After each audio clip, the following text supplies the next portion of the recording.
A peaceful morning was disrupted when two police officers, Taylor Smith and Chris Brown, suddenly closed in and arrested a black man named Michael Jordan right in the middle of a bustling neighborhood. Without any explanation or clear justification, their actions caused confusion and outrage among the onlookers. However, what no one could have anticipated was the true identity of Michael Jordan, a revelation that would leave the entire police department reeling. The city center began its day in the usual rush. Towering skyscrapers cast long shadows across the streets, the sounds of honking cars and animated conversations blending into a symphony of urban life. Within this vibrant scene, Michael Jordan walked with an air of calm and confidence. In his early 30s, he was dressed in a flawlessly tailored suit, his polished leather shoes producing a rhythmic click on the pavement.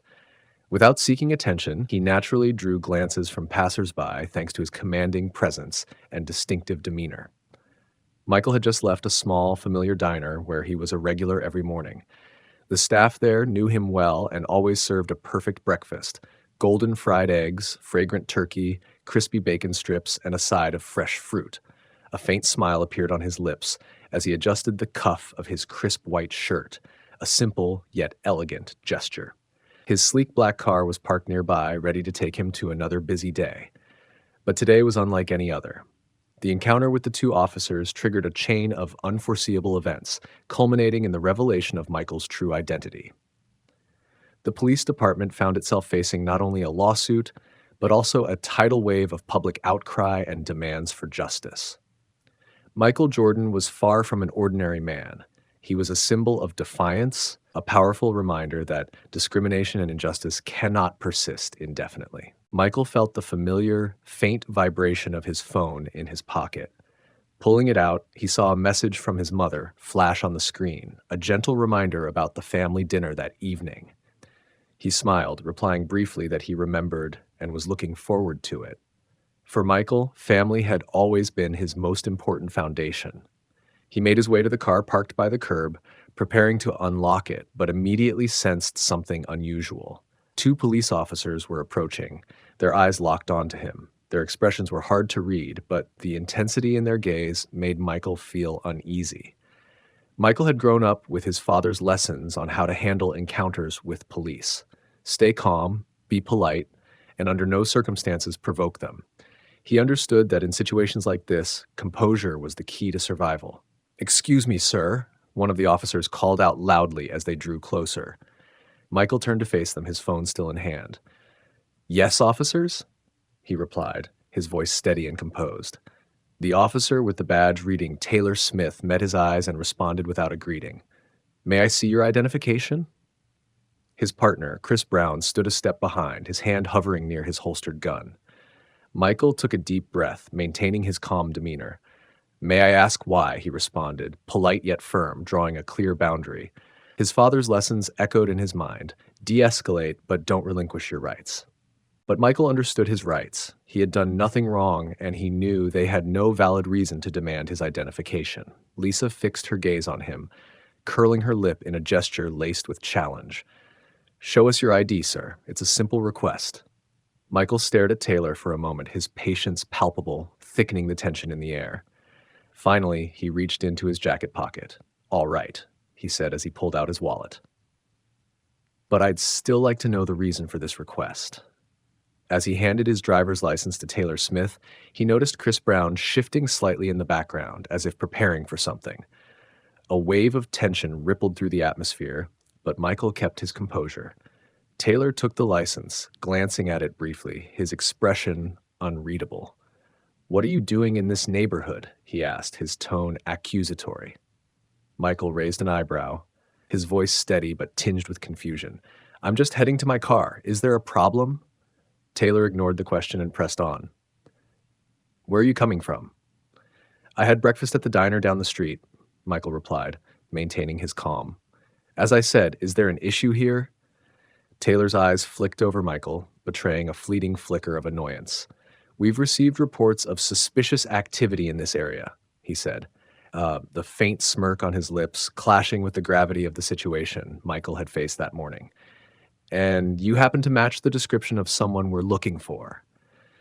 Michael's stomach tightened as the weight of the encounter began to settle on him. The stakes of this confrontation were becoming all too clear. Lisa handed back Michael's ID absent-mindedly, but not without reiterating, "We received reports of suspicious activity in this area, and you fit the description of the person we're looking for." A sly smirk flickered across his face, fanning the flames of doubt and tension. Michael's stomach tightened, a familiar sensation like a door closing in front of him. He understood all too well what the description meant. A black man in an affluent neighborhood, neatly dressed, but still perceived as a threat. "I see," Michael replied carefully. "I'm sure this is just a misunderstanding. I'm here to pick up my car and head to work." Lisa seemed unfazed, taking a step closer, his stance growing more aggressive. "What do you do for work?" he asked, his tone sharp and probing. "I'm a lawyer," Michael said, his voice calm but with an edge of firmness. "I have a meeting in an hour, so if there's nothing else, I'd like to be on my way." Michael's response caught Lisa off guard. The smirk vanished from his face in an instant. "A lawyer, huh?" he repeated, as if to confirm. Chris Brown, who had remained silent until now, finally spoke up. "You're sure you're not hiding anything?" he asked, his gaze drifting toward Michael's car parked by the curb. "Anything legal in your vehicle we should know about?" Michael felt the tension rise, spreading like a wave through the space around them. He knew how situations like this could escalate quickly. His voice remained steady but firm. "No, I'm not hiding anything. If you'd like, you're welcome to take a look." Chris Brown nodded, but there was no mistaking the skepticism in his expression. Lisa made no move, but his eyes were locked on Michael, as though testing the limits of his composure. Michael could feel the tension rising, and his father's voice echoed in his mind, a steady reminder. "Stay calm. Be wise."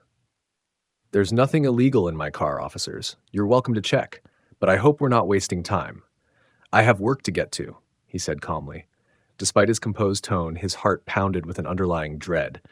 Lisa's sharp gaze locked onto Michael, his tone stern. "You don't dictate how we work," he said curtly. "Step away from the vehicle." Michael hesitated for a moment. He knew he hadn't done anything wrong, but the situation was growing increasingly tense. Deciding to comply in hopes of avoiding further escalation, he raised his hand slowly and said, "All right, I'll cooperate." Carefully, he stepped away from the car, maintaining a composed exterior despite the unease gnawing at him. Lisa approached and gestured for Michael to keep his distance. "Step back," he said firmly. Michael complied without protest, moving as instructed. The officers continued their inspection of the situation, their body language reflecting heightened vigilance. Michael remained calm, breathing steadily and focusing on staying composed. Though frustration and unease simmered beneath the surface, he stayed silent, understanding the importance of handling the situation without resistance. Michael stared at Lisa as he felt the cold steel of handcuffs tightening around his wrists. "Hey, what are you doing?" he protested, his voice calm but strained from the pain in his shoulder. He wasn't resisting, yet he was being treated as though he'd committed a serious crime. Lisa looked at him with a cold, unyielding expression. "You don't make the decisions here," he said icily, tightening the cuffs further. Michael's mind swirled with indignation. He had complied from the beginning, yet it seemed these officers had made up their minds about him the moment they laid eyes on him. Across the street, Mrs. Agnes Carter, an elderly woman living in a nearby apartment building, watched in horror from her balcony. She recognized Michael, the polite young man she often saw in the neighborhood. "What are you doing to him?" she shouted, her voice trembling with outrage. "He hasn't done anything wrong." A young couple walking their dog nearby also stopped to observe. The man quickly pulled out his phone and began recording. "This is unbelievable," he muttered to his partner. "They're arresting him for no reason." Michael caught sight of the phone recording, and for a fleeting moment, he felt a spark of hope. Maybe this footage would help him later. Perhaps it would show the world what really happened. But for now, he remained powerless, letting the officers hoist him back to his feet. He knew he had to stay calm, stay focused. Michael took a deep breath, choosing his words carefully to avoid giving them any excuse to escalate the situation further. As the officers led him toward the police car, the crowd around them continued to grow. The voices of protest grew louder, and more phones were raised, their cameras forming a sea of glowing lights. Michael could feel the weight of the crowd's gaze, their outrage, palpable in the air. Despite the humiliation, he drew strength from their presence, holding on to the hope that the truth would come to light. Here's the English translation, rendered with accuracy and a sense of emotion to capture the original tone. The air grew tense as a shout rang out from across the street. "That's not right. He didn't do anything." A man cried out, but Lisov and Chris Brown ignored him. Their eyes grew colder, filled with determination, as they shoved Michael into the back seat of the patrol car and slammed the door shut. As the car began to pull away, Michael turned his head to look outside through the glass window. Outside, the crowd remained gathered, their faces painted with confusion, anger, and worry. Each gaze struck him like a heavy blow, and he felt a deep force stirring within his chest. Defiance. Taking a deep breath, he stared through the blurry glass. He knew he had to say something, even if it was just a few words. "This isn't over," Michael said firmly, his voice cutting through the tension, clear and sharp as it carried through the thick barrier. "This is far from over." His words lingered in the air, like a declaration amidst the chaos. As the patrol car drove off, the crowd outside stood rooted in shock, as though a fleeting dream had suddenly turned into a nightmare. Inside the car, Michael's mind churned with thoughts. What would happen next? How would he prove his innocence? He knew he would have to fight, against all odds, to ensure that justice would prevail. Outside, the crowd swelled larger, their voices of protest growing louder and more distinct. In that brief moment, Michael felt he was no longer alone. A battle for justice had begun. The police station, with its cold gray walls and glaring fluorescent lights, felt like an entirely different world compared to the lively streets outside. The noise of conversations, ringing phones, and hurried footsteps heightened the tense atmosphere that blanketed the station. Quiet glances, curt exchanges, and the occasional slamming of desks added to the rigid and fast-paced environment. Michael Jordan was escorted inside, his hands still cuffed behind his back. Lisov and Chris Brown walked on either side of him, their faces impassive, making it impossible to discern what they were thinking. As they passed the booking area, a few officers glanced up, their eyes filled with skepticism. It was clear Michael didn't fit the typical profile of suspects they usually dealt with, a well-dressed black man exuding a calm and distinctive presence. Lisa issued a brief command, guiding Michael to a desk. Behind it sat a middle-aged officer with a weathered, time-worn face, his arms bearing the marks of long years on the job. The officer glanced up at Michael for a brief moment before quickly turning his attention to the screen in front of him. "Name?" he asked in a bored tone, his fingers hovering over the keyboard. "Michael Jordan." Lisa replied before Michael could speak. The officer's fingers moved swiftly over the keys as he entered the name into the system. His eyes flicked across the screen, his brow furrowing slightly, but he said nothing. Instead, he gestured for Lisa to take Michael to the fingerprinting area. "Let's get this over with quickly," Lisa muttered under her breath as she nudged Michael forward. Michael maintained his composure, but deep inside he knew this wasn't going to end easily. Michael didn't resist. He knew better than to give them any reason to escalate the situation. As they took his fingerprints, he remained silent. His mind raced. He couldn't believe this was happening. Michael knew he hadn't done anything wrong, but now he was being treated like a criminal. Even so, he knew he needed to stay calm and think clearly. After the fingerprinting was complete, Lisov and Chris Brown escorted Michael to a small holding cell at the back of the station. The cell was cramped, with a narrow bench running along the wall and a metal toilet in the corner. The air was thick with the scent of disinfectant, mixed with a sour, unpleasant odor. They uncuffed Michael and shoved him inside. "Make yourself comfortable, Jenkins," one of the other officers sneered, his tone dripping with mockery. "You might be here for a while." Michael sat down on the bench, taking a deep breath. He didn't respond. He knew there was no point in engaging. They were trying to provoke him, to get him to lose his composure and give them an excuse. But Michael wouldn't give them that satisfaction. He reminded himself, calmness is the strongest weapon in this situation. What happens next depends on his patience and clarity of thought.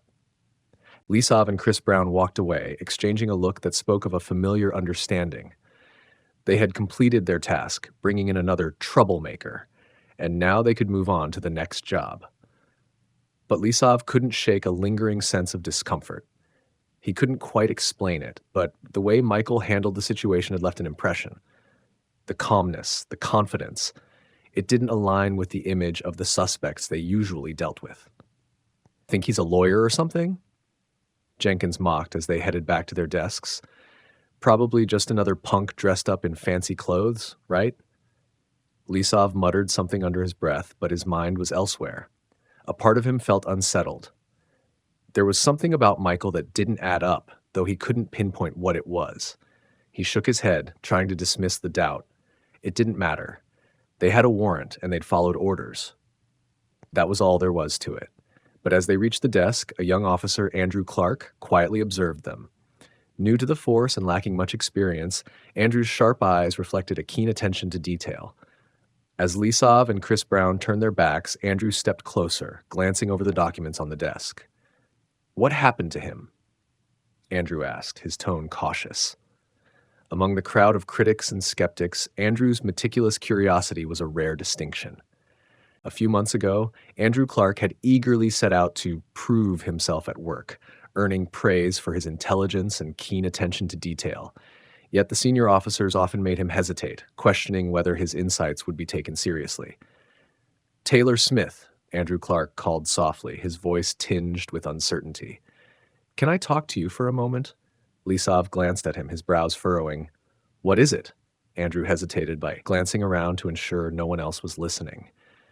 "The man you just brought in, Michael Jordan. I think I know who he is." Lisov frowned deeper. "What are you talking about?" Andrew leaned in closer, lowering his voice even further. "I saw him in an article a few weeks ago. He's not just a lawyer. He's a civil rights attorney, a pretty prominent one. He's been involved in some big, high-profile cases." For a moment, Lisov's eyes widened, but he quickly masked his surprise. "Are you sure about this?" Andrew nodded firmly. "At first, I didn't recognize him, but when I heard that name, it clicked. You might want to be careful with this guy. If it's really him, this situation could backfire on us." Lisov didn't respond immediately. A faint sense of unease stirred within him, but he pushed it down. This couldn't be true. They had arrested him, and the warrant was valid. What could possibly go wrong? Fairly speaking, Lisov couldn't believe Michael was someone important. However, the seed of doubt now haunted him, spreading like ripples in his mind. "I'll handle it," Lisov said curtly, waving Andrew Clark away. Yet as he turned to leave, he couldn't shake off the growing unease tightening in his chest. Andrew Clark watched Lisov walk away, then quickly pulled out his phone. Scrolling through his contacts, he stopped when he found the number he needed. Taking a deep breath, Andrew prayed he was making the right decision. The phone rang twice before a gruff voice answered. "Yeah?" "Chief, this is Andrew Clark," he said in a low, cautious voice. "We've got a situation here at the station. I think you need to know about it." Meanwhile, back in the holding cell, Michael sat quietly. His mind was focused, running through the events that had unfolded. He was certain this was about more than just him. This was part of a larger issue. He had become a target, that much was clear, but the reason remained a mystery. Waiting in silence, Michael steadied his nerves. He had been through worse, and he knew he would get through this too. An hour passed without any incident. Then the door to the cell opened, and a woman stepped inside. Stepping inside, she appeared to be in her early 30s, her sharp eyes and commanding presence instantly drawing attention. Her name was Lisa, and she had recently been transferred to this station from another precinct just a few weeks ago. Though still acclimating to the new team, Lisa had quickly proven herself to be someone not to be underestimated. Lisa's gaze swept across the room, taking in the officers engrossed in their work. Her eyes quickly landed on Lisov and Chris Brown, standing by the front desk, engaged in a quiet conversation. There was something about their demeanor that caught Lisa's attention. She had learned to trust her instincts, and right now they were telling her that something was off. "Taylor Smith, Chris Brown," she called out, striding toward them. "What's going on here?" Lisov looked up, surprised to see her. "Not much, ma'am. Just a typical day," he replied casually. Lisa's eyebrows furrowed slightly. Really? Because I heard you brought someone in this morning. A man named Michael Jordan. Lisa tensed slightly but quickly regained his composure. Yes, ma'am, we did. And what's the charge? Lisa asked, her tone calm but probing. Resisting arrest? Lisov replied, his tone steady. We had reason to believe he was involved in suspicious activity. When we questioned him, he refused to cooperate. Lisa raised an eyebrow. Was he made aware of his rights? Lisov nodded. Yes, ma'am. Lisa didn't respond immediately. She tilted her head, studying Taylor Smith's face, searching for any hint that he might be lying. She had dealt with officers like him before, those who thought they could bend the rules as long as it served their purpose. But she was different. She had risen through the ranks by following the book, and she expected her team to do the same. Take me to see him, she said finally, her voice firm and leaving no room for argument. Lisov hesitated for a fraction of a second before nodding. This way, ma'am. As they walked toward the holding cell, Lisa couldn't shake the feeling that there was more to this situation than Lisov was letting on. When they reached Michael's cell, she paused, her eyes fixed on the man inside. Michael sat on the bench, his hands resting calmly on his lap. His posture was oddly relaxed, given the circumstances. There was something about him that made Lisa pause. She turned to Taylor Smith and asked, "This is him?" "Yes, ma'am," Lisov confirmed. "As I said, he resisted arrest, so we had no choice but to bring him in." Lisa didn't respond immediately. Instead, she opened the cell door and stepped inside. Michael looked up at her with calm, steady eyes. There was no fear in his expression, but neither was there defiance. He faced her with composed dignity. "Mr. Jordan," Lisa said evenly, her tone measured. "I'm Lieutenant Lisa Johnson. I'm here to ask you a few questions." "Of course, Lieutenant," Michael replied politely, his voice calm. "I'm happy to cooperate."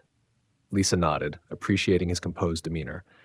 "I've been informed that you resisted arrest, which is why you were brought in. I'd like to hear your side of the story." Michael's steady gaze remained unchanged.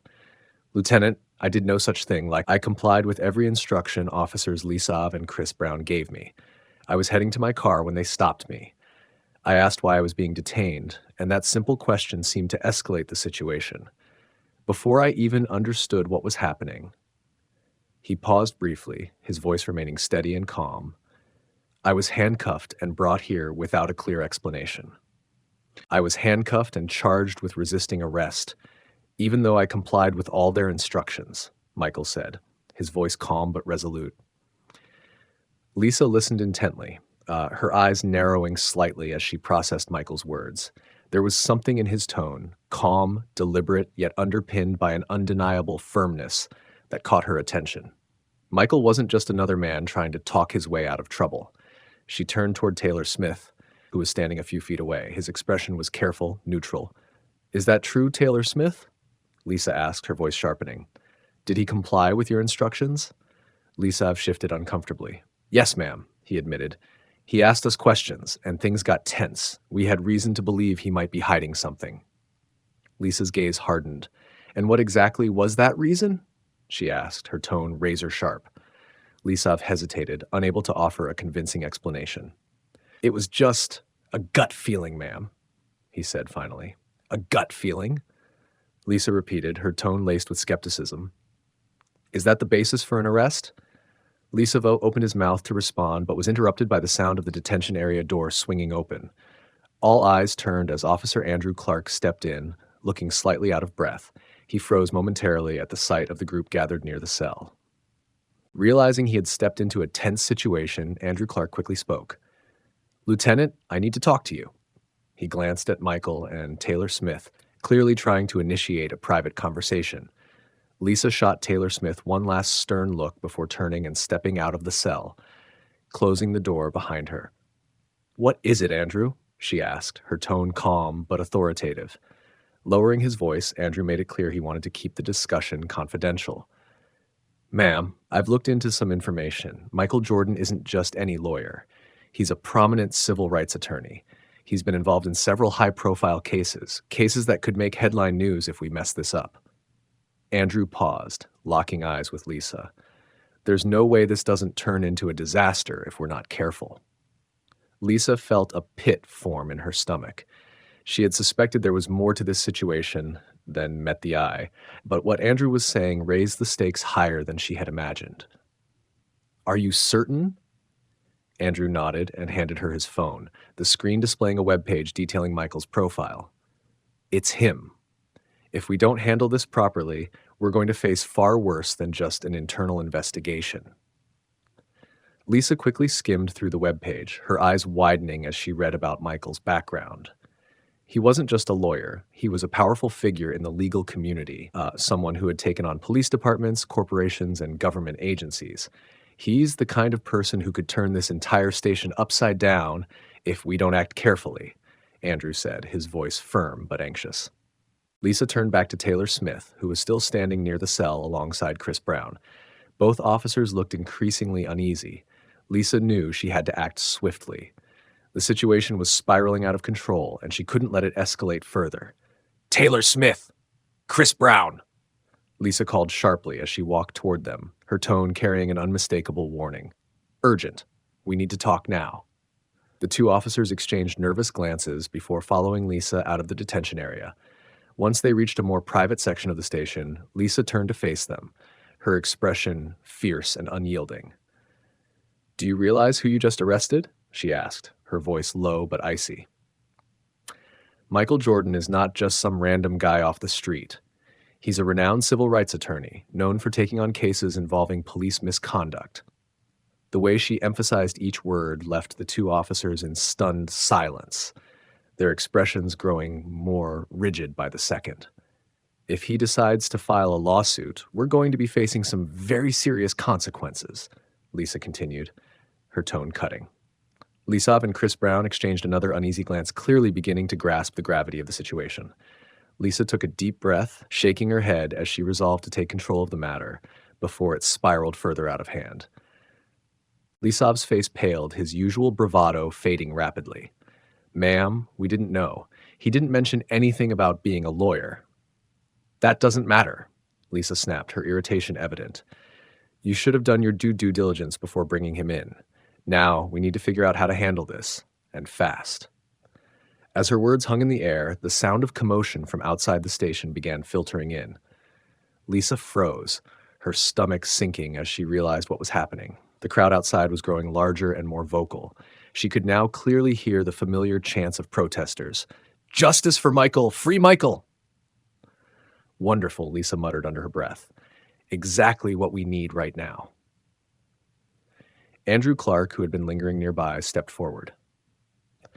"Lieutenant, the community is furious about this. We've got activists, local leaders, and even some media outlets starting to show up.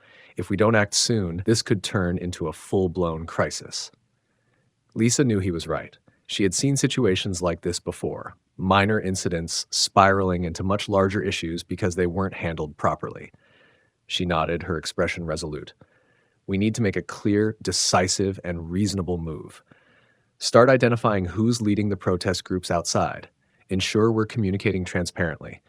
We cannot afford to let this escalate any further," Lisa ordered, her tone firm as she took control of the mounting chaos. But this time it was different. This wasn't just about diffusing tensions. It was about protecting the integrity of the police force and avoiding a legal and public relations nightmare. "We need to act immediately," Lisa said decisively. "Taylor Smith, Chris Brown, I want a full report on the arrest. Detail every step you took and explain your reasoning. I don't care how late we have to stay. Get it done." She turned to Andrew Clark. "Andrew, I need you to help me figure out the best way to handle the media. We need to control the narrative before it spirals out of control." The officers dispersed to carry out her orders, leaving Lisa to face the weight of the situation. She had only been at this precinct for a few weeks, and now she was staring down a potential disaster. But she was determined not to let this destroy her career or tarnish the reputation of the department. Inside the holding cell, Michael remained seated, his mind racing as he listened to the growing noise outside. The voices of the crowd were becoming louder, their chants echoing through the station. He knew his family would be there soon, along with community leaders and activists who had always stood by him. They wouldn't let this go unanswered.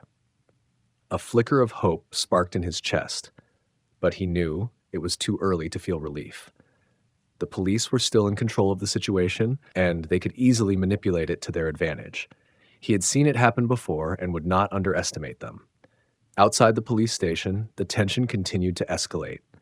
The crowd had surrounded the building, carrying signs and banners demanding justice for Michael.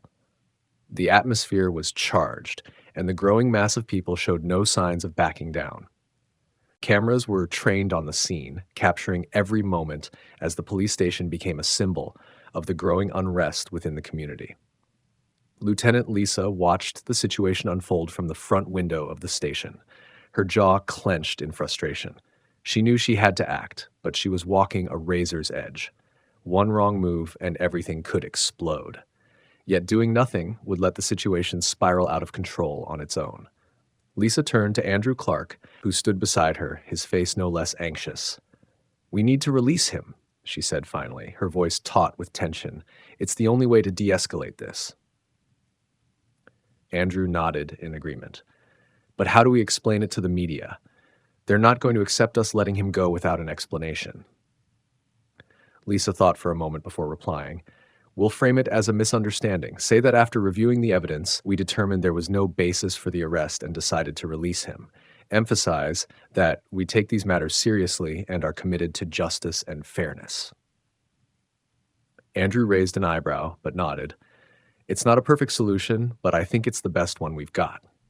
Fortunately, the plan was enough to pacify the crowd and prevent the situation from escalating further. Lisa knew this wouldn't be easy, but she had no other choice.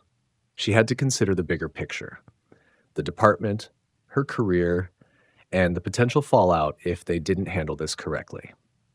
Now, with the world watching, Lisa braced herself to take the next steps, knowing that how she handled this moment would define not just her leadership, but also the trust between the community and the police force.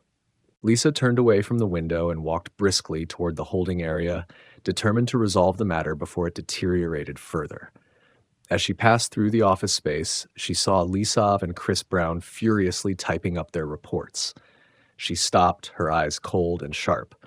"When this is over, we're going to have a long conversation about what went wrong here," she said icily. "And trust me, it won't be an easy one." Lisov swallowed hard and nodded silently. He knew he was in deep trouble, but for now, all he could do was hope Lisa could manage to untangle this mess with minimal fallout. When Lisa reached Michael's cell, she unlocked the door herself and stepped inside, maintaining a calm and measured demeanor. "Mr. Jordan," she began, her tone steady, "I've reviewed the situation, and it's clear there's been a misunderstanding. You are free to go." Michael stood slowly, his expression cautious. "A misunderstanding, Lieutenant? Is that what we're calling this?" Lisa met his gaze head-on, unwavering and sincere. "Yes. I deeply apologize for what happened today. This should never have escalated to this point." Michael stared at her for a moment, his sharp eyes searching for any sign of deceit. Finally, he nodded. "I appreciate your apology, Lieutenant, but you should know this isn't over." Lisa didn't doubt him for a second. She knew Michael was serious, and she braced herself for what lay ahead. This was far from the end, but she was prepared to face the consequences. Michael walked through the crowd with a calm, unshakable composure. The cheers, the barrage of questions from reporters, none of it fazed him. Camera flashes flickered incessantly, but Michael remained steady, making his way toward his family. His loved ones, faces filled with hope, awaited him. He embraced them, a fleeting moment of safety marking the start of something new. From the front door of the police station, Lisa watched it all. Her gaze was a mix of resolute leadership and a quiet undercurrent of regret. She knew, in this moment, Michael was preparing for a fight not just for himself, but for the values that lay at the foundation of justice. The noise gradually subsided as the crowd began to disperse. Reporters packed up their equipment, and the suffocating tension that had hung over the area eased. Lisa knew her work was far from over. The road ahead would be more challenging and daunting than anything the day had thrown at her, but she remained steadfast, her resolve intact. "Every mistake is a starting point for something better," she whispered to herself as she turned back to face the challenges awaiting her. But Lisa was resolute in facing the challenges ahead head-on. As Michael walked out of the station, his calm gaze said it all. This was merely the beginning of a new battle. He knew he had been treated unjustly, but he also knew how to turn that injustice into strength. The truth would come to light, and when it did, the police department and the entire town would never be the same again. Inside the station, the tension had been palpable since Michael Jordan walked out the front door. Lieutenant Lisa Johnson couldn't shake the feeling that this wasn't over. Sitting in her office, reviewing the preliminary reports from Lisov and Chris Brown, her thoughts kept circling back to the man they had detained. There was something about the way Michael carried himself, calm, almost as if he expected this, that left her unsettled. She had a strong sense that there was far more to this story than what was currently apparent. Lisa wasn't the kind of person to ignore her instincts. If there was one thing she had learned during her years in law enforcement, it was to trust her intuition, especially when things didn't add up. Outside her office, the station began to return to some semblance of normalcy. The lingering tension kept officers on edge, but the familiar rhythm of routine, the slow settling after a major incident, was beginning to take over. The officers moved about the station, avoiding eye contact with one another, acutely aware of the need for caution. The crowd that had gathered outside earlier had mostly dispersed, but the damage was done. Everyone knew this wasn't going to fade away easily. Lisa leaned back in her chair, staring at the ceiling. The silence in her office was a stark contrast to the chaos in her mind. She knew she had to dig deeper to understand who Michael Jordan really was and why his arrest had set off such a chain reaction. This couldn't remain an unanswered question, not for her own sake and not for the integrity of the department. Reaching for her computer, Lisa's fingers moved swiftly across the keyboard as she searched for more information on Michael. The results were eye-opening. Articles, news stories, and interviews painted the picture of a man who was far more than just a lawyer.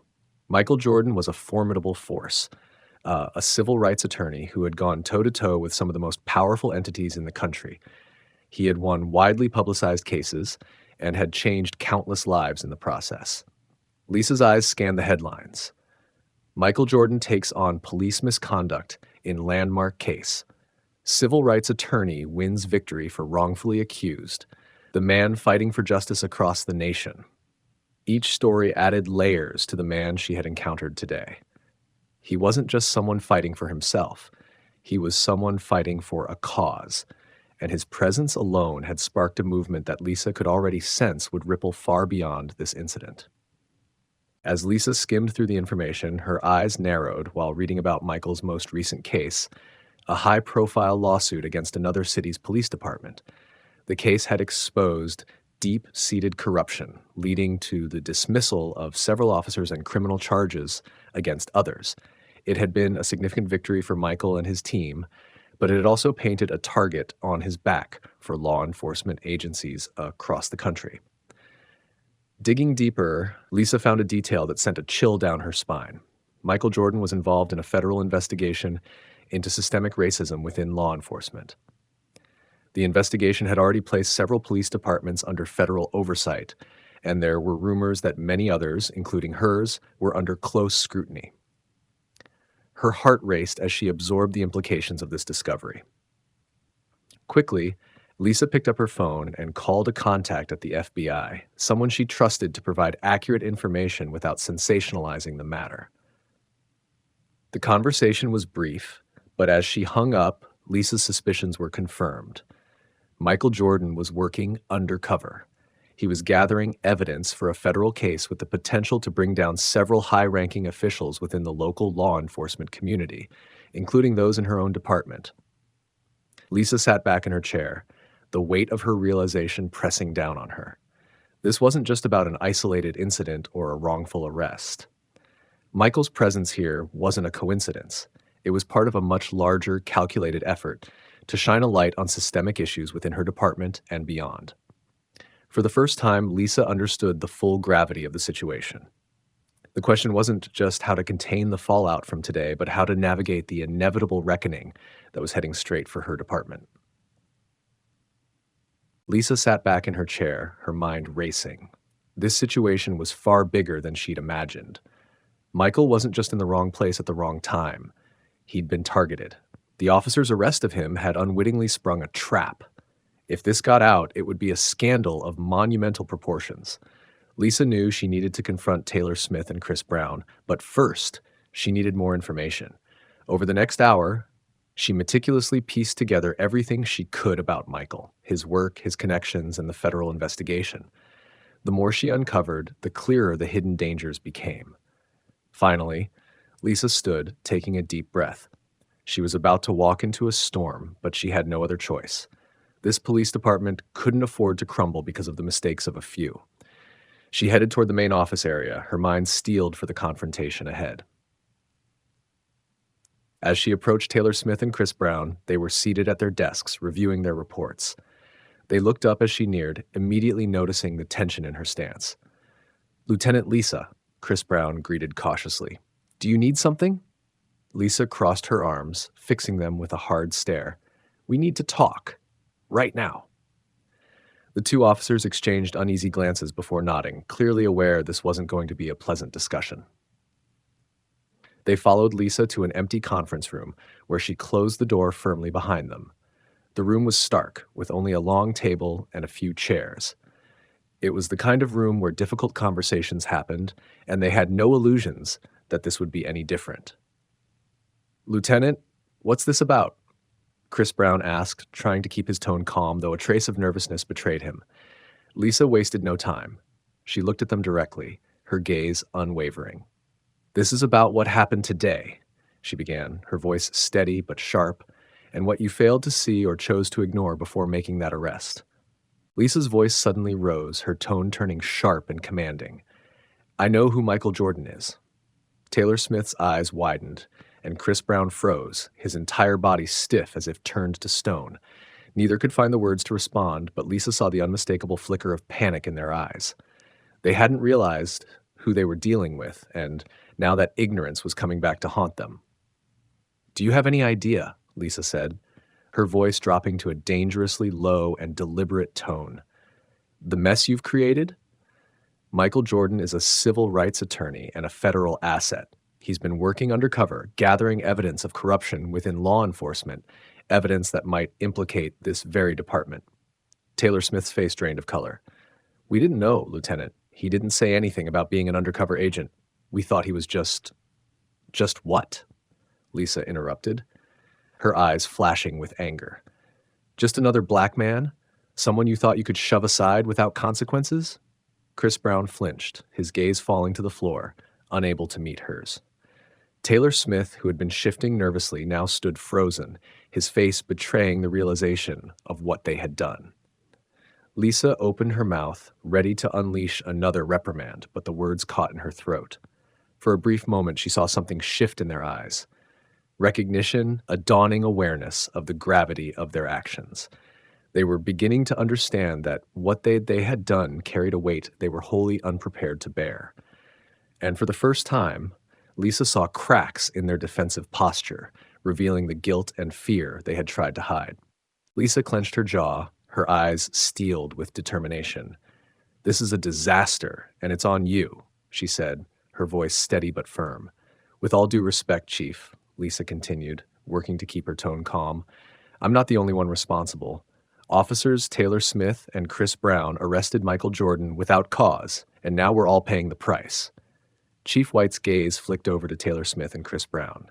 His expression hardened. "We'll deal with them later. Right now, we need to focus on damage control." Lisa nodded, maintaining her composure. "I've already started assessing the situation. There's an ongoing federal investigation into systemic racism in law enforcement. This investigation has led to federal oversight of local police departments, and Michael Jordan has been gathering evidence for that case. If we don't handle this carefully, it could destroy us all." The fury on Chief White's face was unmistakable, but he kept his temper in check. "What's our next move?" Before Lisa could respond, there was a knock on the door. It opened to reveal a young officer, his face pale with unease. "Lieutenant, someone's here to see you," the officer stammered. "He says it's urgent." Chief White frowned, his eyebrows drawing together. "Who is it?" "A federal agent," the officer replied nervously. "His name is Williams." Lisa clenched her jaw, her eyes blazing with determination. "This is a disaster, and it's on you." "With all due respect, Chief," Lisa said, trying to maintain her composure, "I'm not the only one responsible. Officers Taylor Smith and Chris Brown arrested Michael Jordan without cause, and now we're all paying the price." Chief White's gaze shifted to Taylor Smith and Chris Brown. His expression hardened. "We'll deal with them later. Right now, our focus needs to be on damage control." Lisa nodded, her demeanor professional and steady. "I've started assessing the situation. There's an active federal investigation into systemic racism in law enforcement. This investigation has already resulted in federal oversight of local departments, and Michael Jordan has been gathering evidence for it. If we don't manage this carefully, it could destroy us all." The anger on Chief White's face was evident, but he kept himself composed. "What's our next step?" Before Lisa could respond, a knock at the door interrupted them. It opened slightly, and a young officer peeked in, looking visibly uneasy. "Lieutenant, someone's here to see you," the officer stammered. "He says it's urgent." Chief White frowned deeply. "Who is it?" "A federal agent," the officer replied nervously. "His name is Williams." The room sank into a heavy silence as the officer's announcement settled in. Lisa exchanged a tense glance with Chief Daniels, both acutely aware that the moment they had dreaded was now upon them. Daniels maintained a composed but firm tone as he gave instructions, and the young officer nodded quickly before disappearing down the hallway. Moments later, the door swung open, and Special Agent David Williams stepped in. He was a tall man radiating authority, with a stern face and air of command that immediately drew all eyes to him. His perfectly tailored dark suit, complemented by the gleaming badge at his waist, reflected the harsh fluorescent light, leaving no question as to his identity or purpose. "Chief Daniels, Lieutenant Lisa, Special Agent Williams," he introduced himself curtly, his sharp gaze sweeping across the room. "We need to talk." Daniels straightened, visibly working to maintain control. "Agent Williams, I believe we can explain." Williams raised a hand, cutting him off. "No need for explanations," he replied coldly. "I'm fully aware of what happened here. Let me be clear. This is an extremely serious matter." Lisa felt her heartbeat quicken as she observed the agent. There was no mistaking the gravity in his voice. Whatever was about to unfold, she knew it would change everything. "Michael Jordan," Williams continued, his words deliberate, "is a critical asset in a months-long federal investigation. His arrest was a mistake that could have far-reaching consequences if not handled properly." Daniels shifted slightly, the tension etched across his face. "We understand, Agent Williams. We're prepared to cooperate fully." "Good," Williams responded, his tone icy, "because at this moment your cooperation is the only thing preventing this situation from escalating further." Each word he spoke cut through the already tense atmosphere like a blade. Lisa realized that another misstep wouldn't just worsen the situation. It could push them all into an abyss from which there might be no return. Lisa's mind spun as she tried to grasp the full gravity of the situation. This was no longer just about Michael Jordan. It had escalated into an issue for the entire department, for the whole city. And if they didn't tread carefully, everything could collapse like a sandcastle before a surging tide. Williams' gaze turned steely as he spoke, his deep, commanding voice resonating through the room. "We will issue a formal apology to him on behalf of the department. Any resistance to this order will be met with swift and decisive action." Daniel's face flushed red with anger, but all he could do was give a stiff nod. "Understood." Williams turned to Lisa, his expression unreadable. "Lieutenant, I expect you to personally oversee this. Make sure no further mistakes are made." Lisa nodded, her throat dry. "I'll handle it." Williams gave a slight nod and turned to leave, but just as he reached the door, he stopped, glancing over his shoulder to add, his tone dropping to something dangerously low. "Consider this a warning. The federal government is watching closely. Any misconduct in this department will not be tolerated." The door clicked shut behind him, leaving the room in stunned silence. Lisa felt the weight of the situation pressing down on her shoulders, the air growing heavier by the minute. She knew the road ahead would be fraught with risks, but she also understood that she had no choice but to face it and navigate through the storm. The atmosphere at the police station grew even more tense as the day wore on. The morning's events had triggered a chain reaction no one could have foreseen. News of Michael Jordan's wrongful arrest spread like wildfire. igniting outrage not just within the community, but across the entire city. Outside the station, protests erupted. Activists, community leaders, and furious citizens gathered, chanting demands for justice. The streets were flooded with people, their presence exerting immense pressure on the walls of the police department. Inside, every officer felt the heat of the situation, acutely aware that any misstep could fan the flames that had been smoldering all day. Lisa took a deep breath, trying to steady herself.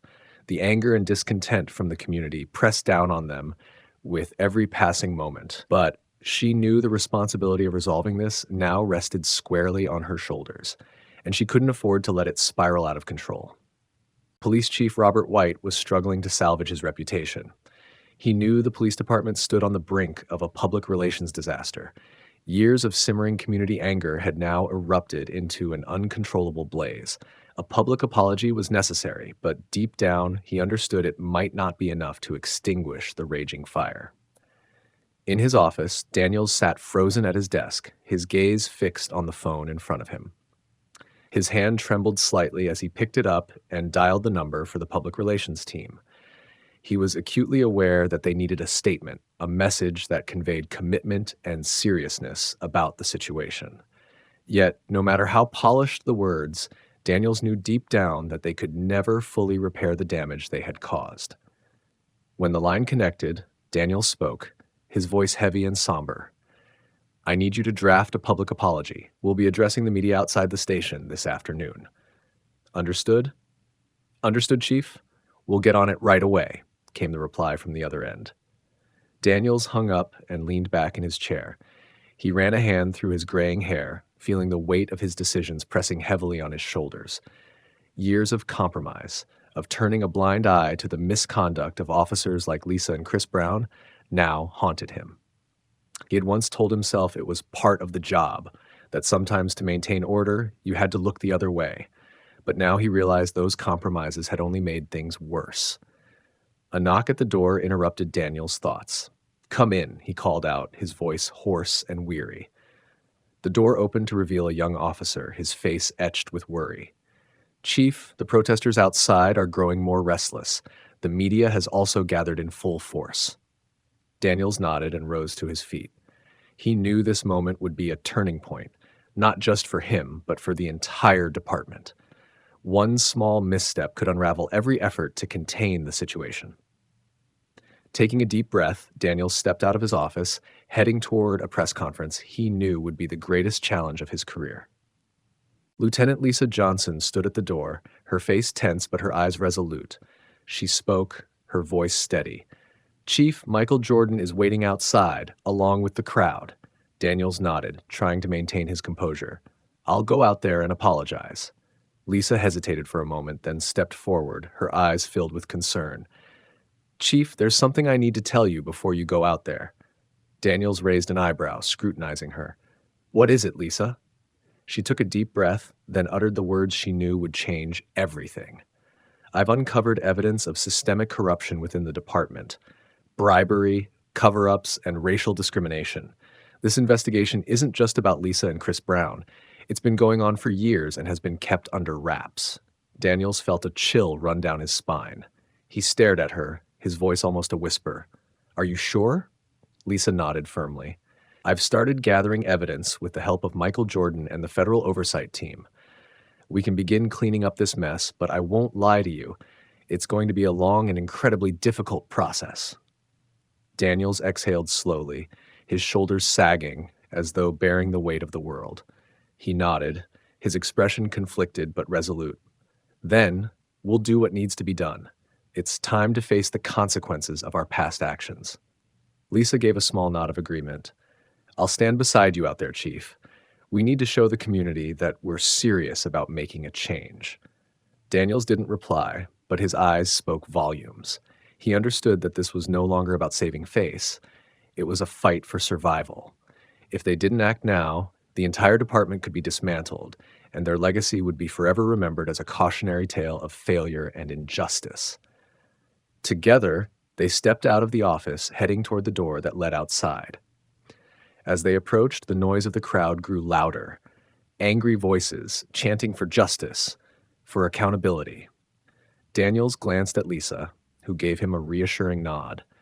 The two of them stepped through the door, facing the storm of outrage from the community, ready to begin a journey they knew would be grueling. But they also understood that it was the only path to saving not just the honor of the department, but the trust of a community that had suffered too long under the weight of injustice. Daniels felt a dull ache in his chest, though it wasn't merely anxiety. Despite the storm of emotions churning inside him, he maintained a composed expression as he pushed open the door and stepped into the glaring sunlight. A wave of silence swept over the crowd the moment they saw him. Cameras began flashing rapidly, reporters jostled for position, and microphones were thrust forward amidst a cacophony of voices. But Daniels ignored it all. His eyes fixed on the podium set up in the middle of the courtyard, where all attention now converged. Among the crowd, he caught a glimpse of Michael Jordan. His expression was as stoic as stone, betraying no emotion, yet his presence was undeniably the focal point. Daniels took a deep breath, cleared his throat, and walked slowly toward the microphone. He could feel the eyes of hundreds of people boring into him, their judgment, suspicion, and anger hanging thick in the air. "Good afternoon," he began, his voice deep but tense, just loud enough to cut through the murmurs of the crowd. "I want to start by acknowledging what happened this morning. The arrest of Mr. Michael Jordan was a grave mistake, one that should never have occurred." His words sparked a ripple of whispers among the crowd. Doubts and indignation mingled in the murmuring voices, spreading like wildfire. Yet Daniels held firm, gripping the edge of the podium to steady himself. "I take full responsibility for what happened," he continued, his tone steady but heavy with the weight of accountability. "I have listened, and I want to offer my sincerest apology to Mr. Jordan and to this entire community." A wave of emotion swept through the crowd. Some faces softened, but most remained tense and skeptical. Daniels could feel the pressure mounting with each passing second, the weight of decades of injustice and distrust pressing down on him. "We acknowledge that this incident is not an isolated mistake," he said, his voice growing darker. "It is part of a larger problem, one that has persisted far too long within our police department. I want to assure all of you that we are committed to addressing these issues head-on." Daniels paused, his gaze sweeping over the crowd, now hanging on his every word. "Effective immediately, Officers Lisa and Chris Brown have been suspended pending an internal investigation. We will conduct a comprehensive review of our operations and procedures, and we will work closely with federal oversight to ensure our police department meets the highest standards of accountability." The crowd fell silent. Daniel's words seemed to cool the flames of anger, though only just enough to contain them. He knew this was just the beginning of a long journey to rebuild trust. Daniels lifted his head, his eyes filled with determination. "I know that no words can undo the damage that has been done, but I promise you this: we will not shy away from responsibility. We will correct these wrongs, not through words, but through real action." His final words rang out with resolve in the hushed courtyard. Stepping back from the podium, his eyes met Michael Jordan's in the crowd. Michael gave a subtle nod, a small yet profound gesture. Daniels understood that this wasn't just a promise to the community. It was a commitment to himself as well. Below, the crowd remained tense, but the atmosphere had shifted. For the first time in years, a faint glimmer of hope emerged amidst the sea of anger. Daniels knew that hope was fragile, but he was ready to fight to preserve it. Daniels could see the doubt in the eyes of the crowd. It was the weariness born of years of empty promises and hollow declarations. He took a deep breath, steadying his voice even as it wavered slightly. "I know that words alone are not enough," Daniels admitted, his tone heavy with remorse. "We have a long road ahead to rebuild the trust that has been lost. But I want you to know that we are committed to making the necessary changes. We will work with community leaders, activists, and organizations to create a police force that serves and protects everyone, regardless of race or background." He paused, searching for the right words to conclude his statement. But before he could continue, Michael Jordan stepped forward, raising his hand to stop him. "Chief Daniels," Michael said, his voice calm yet resolute, "I appreciate your apology, but this is not just about words. What we need is action. Real justice is not just a public apology. It requires real change, real accountability, and a real commitment. Daniels nodded and slowly stepped away from the microphone. He knew Michael was right. The apology was only the beginning. The real work lay ahead. Michael turned to face the crowd, his presence magnetic, drawing every eye to him. He scanned the sea of faces, his own filled with determination and conviction. "We've heard apologies before," Michael began, his voice clear and resonant. "But what we need now is a commitment to true, lasting change. We need to hold those in power accountable for their actions, and we need to work together to build a system that treats everyone with fairness and respect." Scattered applause broke out in the crowd, gradually swelling into a thunderous wave. Michael's words cut through the anger and frustration that had festered for years. "This isn't just about what happened to me," Michael continued, his voice strong and impassioned. "This is about all of us, about everyone who has ever been treated unjustly by a system that should have protected them, about ensuring that no one else has to endure what I've endured. And most importantly, this is about making sure that justice is not just a word on paper, but a living, breathing reality." The crowd erupted in cheers, their voices echoing through the air. Michael paused, letting the energy of the moment settle into him. He looked around, seeing in the faces of those gathered not just anger, but also a flicker of hope. Hope for a fairer future. Hope that the words spoken today would become actions tomorrow. And hope that this time, things would truly be different. In the eyes of the crowd, Michael saw a powerful yearning, a longing for something better, something fairer. It was a force he knew he could not ignore. "Change doesn't happen overnight," Michael said, his tone now calm yet profoundly resonant. "It takes time, effort, and all of us working together, but I believe we can do it. I believe we can build a better future, not just for ourselves, but for the generations to come." Applause thundered across the gathering, accompanied by cheers of affirmation. Michael stepped down from the podium, his message leaving a lasting impression. The crowd's support felt like a wave of renewed determination pushing him forward. He knew this was only the beginning of a long and arduous journey, but he was ready to lead the fight for justice, to hold those in power accountable, and to ensure that the voices of the marginalized would no longer go unheard. As Michael walked through the crowd, he was met with embraces from friends and supporters. Lieutenant Lisa stood on the steps of the police station, observing the scene with mixed emotions. A part of her felt relief. The immediate crisis had been temporarily controlled. Yet at the same time, a rising determination stirred within her. Lisa knew the police department had an incredibly long road ahead. But with leaders like Michael Jordan at the forefront, she believed they could make it. Lisa turned to Chief Daniels, who was still standing by the podium. His expression was a blend of exhaustion and resolve. "We've got a lot of work to do," she said quietly. Daniels nodded, his gaze still on the dispersing crowd. "Yes, we do, but we'll get through this." As the crowd began to thin, Lisa noticed a lone figure lingering at the edge of the gathering. The man was tall, dressed in a dark suit, and carried an air of quiet authority.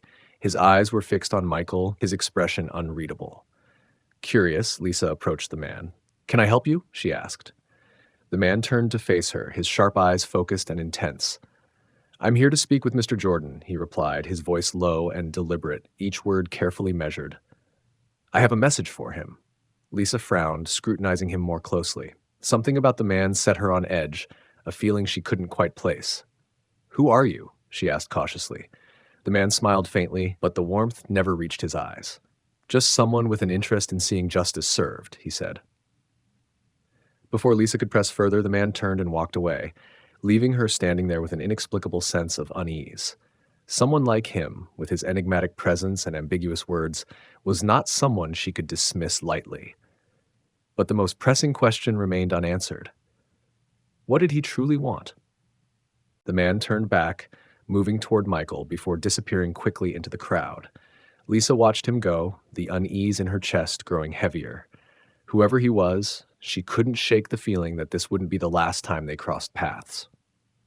The sun began to set, casting long shadows across the steps of the police station. Lisa stood there, feeling the cool breeze brush against her, carrying with it a mix of exhaustion and hope. The day's events, chaotic and tense as they were, marked only the beginning. The fight for justice was far from over, and the road ahead promised to be fraught with challenges. But for the first time in years, she felt a glimmer of hope. Maybe this time, they could begin to right the wrongs and make things right. Elsewhere in the city, in a small community center, an important meeting was underway. Michael Jordan sat at the head of a large table, surrounded by a diverse group: community leaders, activists, legal experts, and concerned citizens. The atmosphere in the room was both lively and serious, with individuals voicing their thoughts on the Community Justice Initiative. "We need to focus on education," Emma Garcia, a high school teacher, said passionately. "If we want lasting change, we have to start with the youth." "I agree," said Dr. Henry Wilson, a sociology professor from the City University. "But we can't ignore the immediate needs of those who are currently suffering injustices. A multifaceted approach is essential." Michael listened intently, taking notes and asking questions. He felt inspired by the passion and expertise in the room. This was exactly what he had hoped for: a collaborative effort, harnessing the power of the entire community. As the discussion progressed, they began crafting concrete plans, establishing a legal aid clinic, offering free representation for those who couldn't afford it, ensuring they wouldn't be abandoned by the legal system, creating a community oversight board, working alongside the police department's internal affairs division to improve transparency and accountability, implementing educational programs, focusing on civic rights, community engagement, and conflict resolution skills for students and residents at community centers. The meeting ran longer than expected, but as it concluded, no one in the room felt weary. Instead, they were energized and determined. They knew the road ahead would be long, but the first steps had been taken, steps that could lead to real change. Michael stepped out of the community center, feeling the cool evening air against his skin. He looked up at the sky, now transitioning to the deep hues of night, his heart filled with hope. He knew this journey wouldn't be easy, but with passionate and dedicated people by his side, he believed that one day true justice could become a reality. The first steps had been taken, and as weeks turned into months, the city began to witness small but significant changes.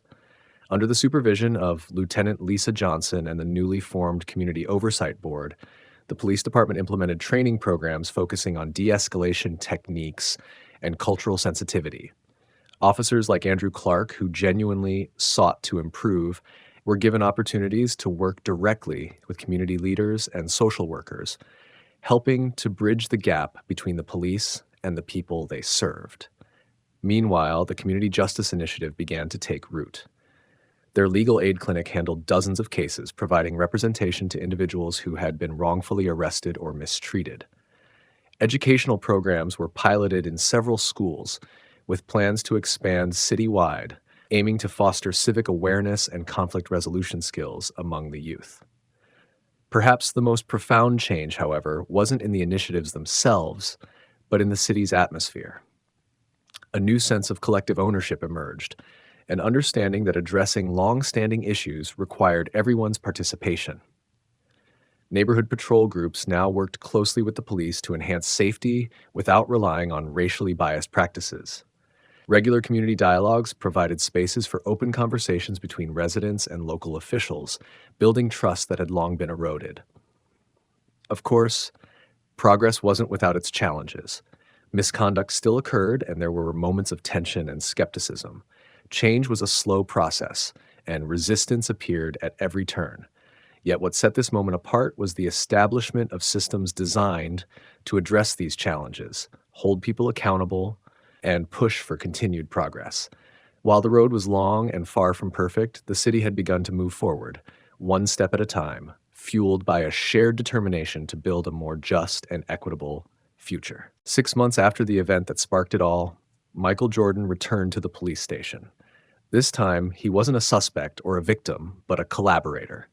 He had been invited to speak at a training session for new recruits, sharing his perspective to help shape the next generation of police officers. As he walked through the hallways, Michael couldn't help but reflect on the changes within the station. The atmosphere was as busy as ever, but there was a newfound openness that hadn't been there before. Officers greeted him with respectful nods. Some even stopped to shake his hand. At the entrance to the training room, Lieutenant Lisa Johnson waited for him. "Thank you for coming, Mr. Jordan," she said, extending her hand. "I think your perspective will be incredibly valuable for these recruits." Michael shook her hand, noting the genuine warmth in her expression.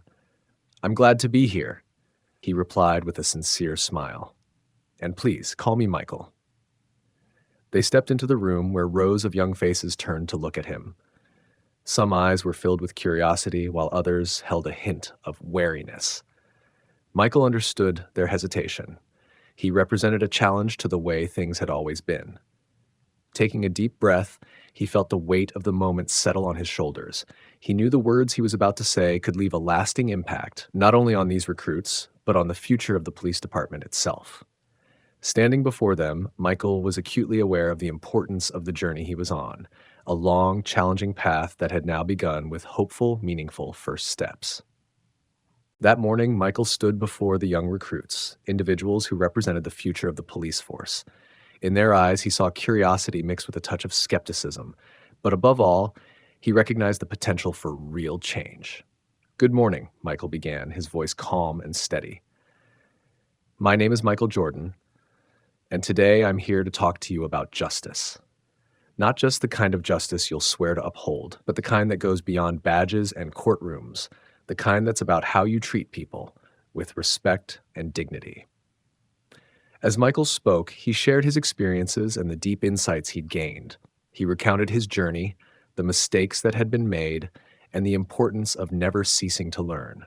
His words seemed to resonate as he watched the recruits listen intently, ask thoughtful questions, and engage in discussions with respect and openness. After the session, as Michael was gathering his notes, one of the recruits approached him. She was a young woman, barely out of her teens, with determination written plainly on her face. "Mr. Jordan," she said, her voice slightly hesitant, "I just wanted to thank you for coming today. I joined the force because I wanted to make a difference, to help people. But after everything that's happened, I started questioning if I made a mistake. Hearing you speak today, it reminded me why I'm here." Michael smiled, deeply moved by her sincerity. "What's your name?" he asked. "Sophia Davis," she replied. "Sophia," Michael said, his gaze warm and genuine. "I'm so glad you're here. This department needs people like you, people who want to make a difference, who are willing to ask questions and keep learning. Don't ever lose that spirit." As Sophia walked away, Michael felt a surge of hope rise within him. He understood that it was people like her who would determine whether the changes they were fighting for would truly endure. That evening, Michael sat in his office at the Community Justice Initiative, reviewing case files and reports. The work seemed endless, but he felt deeply fulfilled. Every small victory, every life improved, made the long hours and sleepless nights worthwhile. A knock at the door interrupted his thoughts. Michael looked up to see Emma Garcia, the teacher who had been instrumental in developing the initiative's educational programs. "Michael," she said, excitement evident in her voice. "I just got out of a meeting with the school board. They approved our curriculum for all high schools in the district." Michael stood, a bright smile spreading across his face. "That's fantastic news, Emma. Your hard work has truly paid off." Emma smiled back, but her expression soon turned more serious. "It's all of our hard work, Michael. None of this would have happened without you, without everything you've been through." Michael shook his head, his gaze earnest. "I may have been the catalyst, but this movement is so much bigger than me. It's about all of us, working together to create the change we want to see." They spent the next hour discussing the details of rolling out the curriculum. When the conversation ended, Michael felt a profound sense of satisfaction. This, he thought, is what real change looks like: a collective effort, working together, building together, and creating the future everyone deserves. It wasn't the protests or the rousing speeches that defined the community's future, but the concrete actions taken to create lasting change. The first steps had been taken, and though the road ahead was long, the light of hope illuminated every path they had chosen. That night, as Michael finally returned home, he paused for a moment outside his office. The streets were quiet, the city bathed in the stillness of the night. Michael looked up at the sky, where stars glittered against the deep blue canvas. He thought about what they had achieved over the past 6 months, the small yet significant changes, and the challenges still awaiting them. A sense of peace washed over him. They were on the right path, and he knew it. Yes, there would be setbacks along the way. There would be moments when it felt like everything was starting over. But as long as they continued to move forward, as long as they worked together, they could build the community they all dreamed of. A place where justice was not just a word, but a living, breathing reality for everyone. With renewed determination, Michael began to walk, his steady footsteps echoing in the quiet night. Tomorrow would bring new challenges, new opportunities to make a difference. But he was ready to face them all, one step at a time, with a heart full of hope and an unshakable resolve. Thank you for taking the time to follow this story. If you enjoyed it, please consider subscribing to my channel. Stories like this are crafted with all my heart and dedication, and your support would mean so much to me. Thank you for being a part of this journey.